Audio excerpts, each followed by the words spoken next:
there's a very simple statement. It says, Connecticut, the Constitution state.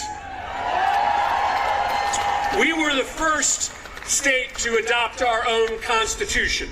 In my state, we couldn't wait to be self-governed. We couldn't wait to throw off the yoke of control and censorship from us. Before any other state, before our founding fathers, we wrote down in Connecticut the simple words, no kings. And I'm here today to share with you some unsurprising news. We are not on the verge of an authoritarian takeover. We are in the middle of an authoritarian takeover. But Trump has not won. Our democracy is in peril, but it can be saved. But no one's riding to our rescue, and I just want to be clear with you about that today. No one's riding to our rescue. There aren't establishment responsible Republicans that are riding to our rescue. The mainstream media isn't riding to our rescue. There's no oligarchs riding to our rescue. It is up to us to save us. Now, recently, when I gave this warning that we are in the middle of that totalitarian takeover, one of my colleagues said, well, be careful. You don't want to scare people, but you guys can handle the truth, right? You guys deserve the truth, right? The truth is that Donald Trump is the most corrupt president in the history of the United States of America. The truth is that he is enacting a detailed step-by-step plan to try to destroy all of the things that protect our democracy, free speech, fair elections, an independent press, the right to peacefully protest. But the truth is also this: he has not won yet. The people still rule in this country. And today, all across America, in numbers that may eclipse any day of protest in our nation's history, Americans are saying loudly and proudly that we are a free people. We are not a people that can be ruled. Our government is not for sale. No king! No king! No king! Now, I want to be honest with you about what's going on, and you know it. As we stand here today, the government is shut down, and shutdowns are painful. They hurt people. And frankly, that's why there was not a single government shutdown when Joe Biden was president and Democrats were in charge of Congress. Because we acted like adults, we negotiated with Republicans, we found common ground, we kept the government open.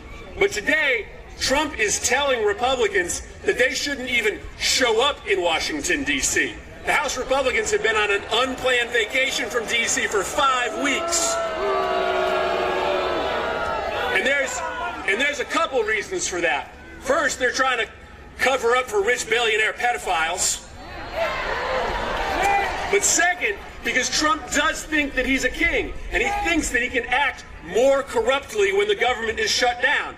But he cannot. He doesn't have new powers, extra powers in a shutdown. The President of the United States during a shutdown, or even when the government is open, does not have the power to send masked men into our cities and pull off the streets our peaceful neighbors and throw them into the back of vans and into prisons. He never has that power. Whether it's a shutdown or not, the President of the United States does not have the power to use the FCC and the Department of Justice to censor our speech, to tell us that we cannot speak truth to power when we are protecting our democracy. He never has that power.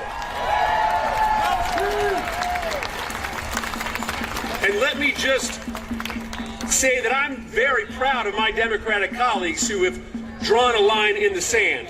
And let me just speak for myself for a moment about this shutdown. I will not vote for a budget that throws millions of people off their health care just to pay for a tax cut for billionaires and corporations.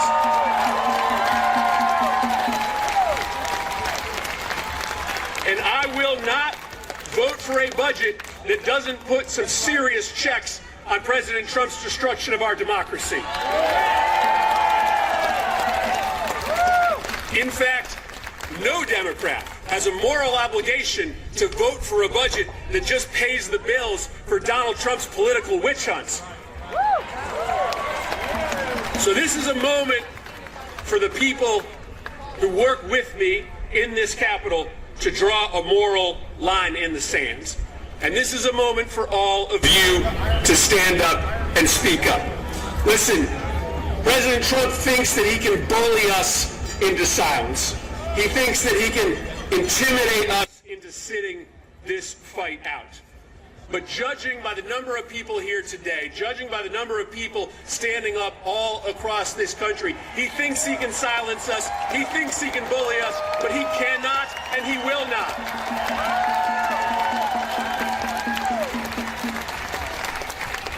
And the last thing I want to say to you is this. It's a simple thing. I get it that when you wake up in the morning, like me, you are filled with anxiousness, with anger about what is happening in this country. But I also want you to feel something else. Because this experiment, 250 years in, this bold, revolutionary experiment of self-governance in a nation that is a melting pot, where we are stronger because our differences from each other, right? That is a miracle that it has lasted for this long. And every single one of us needs to understand that when we wake up every day, we have an obligation, a duty, a responsibility to fight hard to protect that bold experiment. So I wake up every day filled with that same anger and anxiety. But I feel lucky that I am on earth at a moment where I can stand up on my 2 feet and have something to say about maybe the most defining fight of our lifetime to protect American democracy from ruin. I feel anger and anxiety, but I frankly feel joy that I have something to say and that I can tell my kids and my grandkids that when the moment came, I stood up to protect and save American democracy from ruin. And so you got a lot of awesome speakers here today. I heard a rumor that a guy named Bernie Sanders is in the house. I understand the role that I play. I'm just the opening act for Bernie, all right? But listen, I'm super proud of being here with you. I'm optimistic. I'm bullish about our ability to win this fight, and it's because 400 years ago, in the small but mighty state of Connecticut, we wrote down on a piece of paper a really simple idea. In America, the people rule. In America, there are no kings. Thanks, Washington, D.C. Appreciate it. Go out there and fight for our country. In Washington, D.C., Senator Chris Murphy delivered a passionate address to a large crowd, opening with a greeting from his home state of Connecticut. He highlighted Connecticut's deep-rooted history of independence and innovation, noting it was the first state to adopt its own constitution. On their license plates, he reminded, it says, Connecticut, the Constitution State, and from the earliest days, they embraced a simple but powerful idea, no kings. Murphy warned that the nation is not simply on the brink of authoritarianism, it is already in the midst of an authoritarian takeover.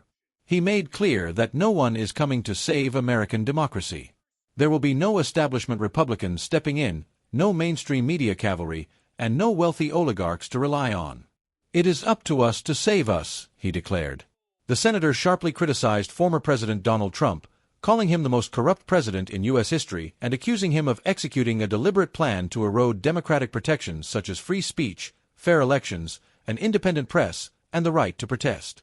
Yet he stressed that Trump has not yet won, and the people still hold the power to determine the nation's future.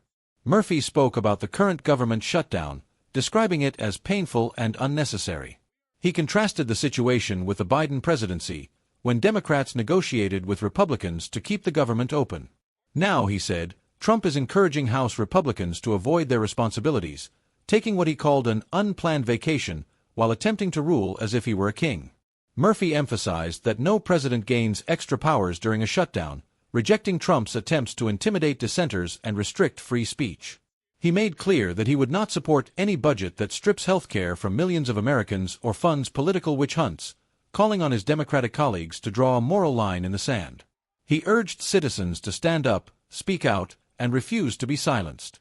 As the speech drew to a close, Murphy acknowledged the fear and anxiety many Americans feel about the state of the nation, but he also expressed a sense of responsibility and pride.